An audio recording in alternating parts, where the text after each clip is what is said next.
अगर आप एक घरेलू खातून हैं, तो आपको चंद बातों पर गौर करना इंतहाई ज़रूरी है। आइए मेरे साथ देखिए, इमसाल उसका 31वां बाब और 13वीं आयत। वो ऊन और कतान ढूंढती है और खुशी के साथ अपने हाथों से काम करती है। तो ये औरत खुशी से अपने हाथों से काम करती है, सुस्त नहीं है। फिर देखिए 14वीं आयत। वो सौदागरों के जहाज़ों की मानिंद है, वो अपनी खूरिश दूर से ले आती है। इससे क्या समझ आती है? जो सौदागरों के जहाज़ हैं, वो बेमकसद नहीं घूमते। उनका मकसद होता है फ़ोरिश खुराक पहुंचाना। वो किसी खेत की बाबत सोचती है और उसे खरीद लेती है और अपने हाथों के नफ़ा से पाकिस्तान लगाती है।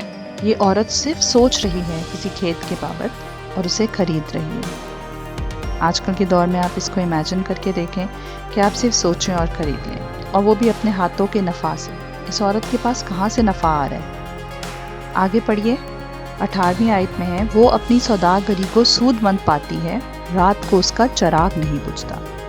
यानी कि ये औरत बेचती है चीज़ें, खरीदती है चीज़ें, बेचती है, सौदागरी करती है और उसको उसमें ये प्रॉफिटेबल है, सूदमंद पाती है, यानी कि उसको मुनाफा हो रहा है वहाँ से।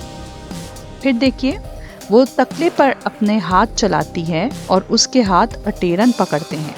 19वीं आयत। फिर अगली आयत 24वीं आयत देखें कि वो महीन कतानी कपड़े बनाकर बेचती है और पटके सौदागरों के हवाला करती है। इधर भी गौर कीजिए कि वो कपड़े बना रही है और बेच रही है।